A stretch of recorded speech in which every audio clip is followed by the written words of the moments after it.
Saturday marked a special occasion for area World War II veterans. More on that, plus Denny Spinner joins me for Monday with the Mayor, and Karina Mack and Emily Colucci discuss Saturday's Chalk Walk tonight on Inform. All of that and much more is up next here on the 18 WJTS News.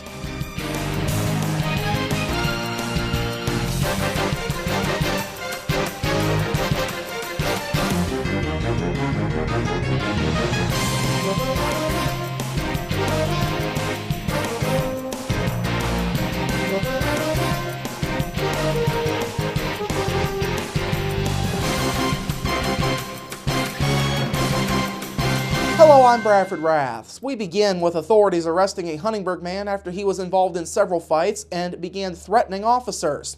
At around 10:30 Saturday night, HPD was called to the Oak Ridge Apartments after it was reported that 22-year-old Andrew Birch was in the area and was very intoxicated.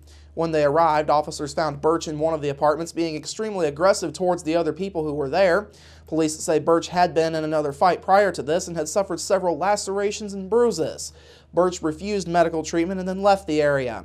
Then a short time later, he came back and again became hostile and aggressive towards other people at the apartment. Huntingburg officers also returned and attempted to detain Birch, but he refused to cooperate.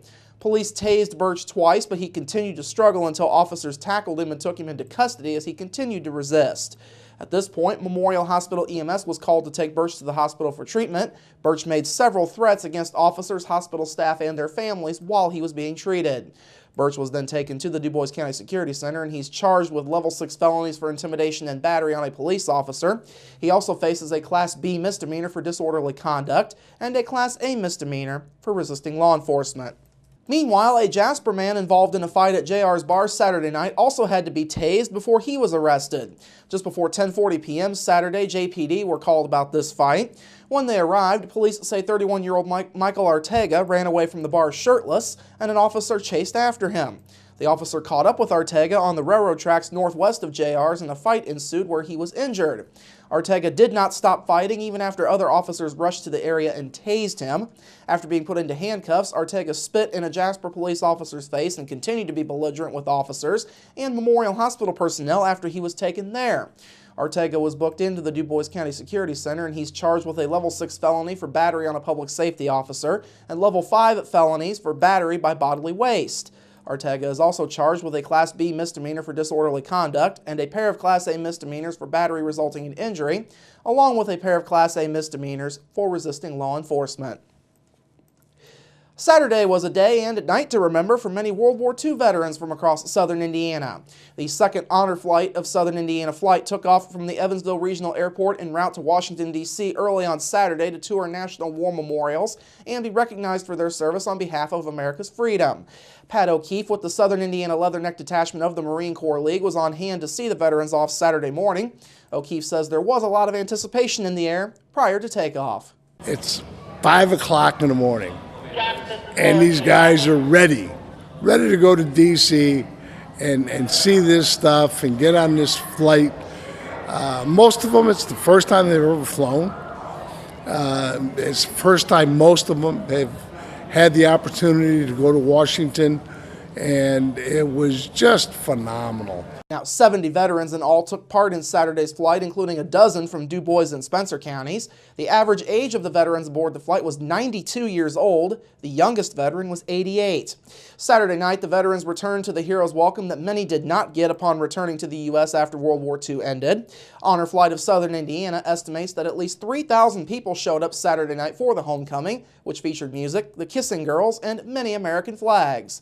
Patrick Savage is the logistics coordinator for Honor Flight of Southern Indiana. He says all went well with Saturday's flight and says the flights are a last chance for many veterans of the greatest generation. They're dying at a really tremendous pace, and we owe them a debt that we can't really repay. This is just a small token of our appreciation for what they did for us. Around 1,000 World War II veterans are currently passing away each day.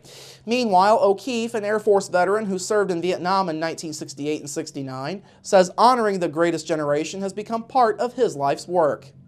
I'm trying to find them, trying to help them, and do whatever it is that I can to make their life better, because they were forgotten.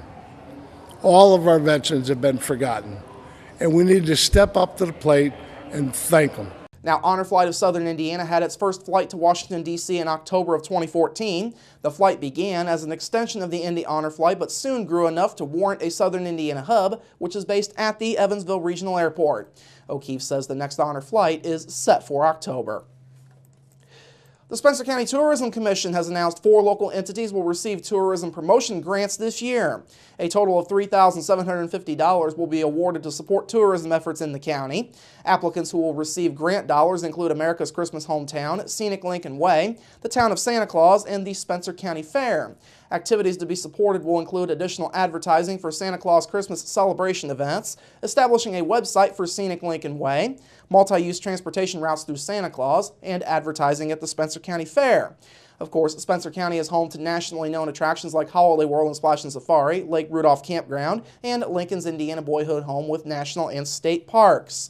For more information about Spencer County, you can call 888-444-9252, or you can go online to santaclausind.org. And finally tonight, a changing of the guard, if you will, for Indiana's National Guard. Brigadier General Courtney Carr has taken over the helm of the Indiana National Guard from retiring Major General Martin Umbarger. Carr, who is a Columbus native, was formally installed as Indiana's Adjutant General during a change of command ceremony held Saturday at the Indiana World War Memorial Plaza. There were nearly 500 military personnel from across Indiana and the country in attendance. Now, Carr last served in the Pentagon as the Army's Deputy Director of Operations, Readiness, and Mobilization. He served with the Indiana Guard from 1991 through 2011 and led the 2007 deployment of about 4,500 Guard members to Iraq. Carr also commanded a Guard deployment to Bosnia in 2002.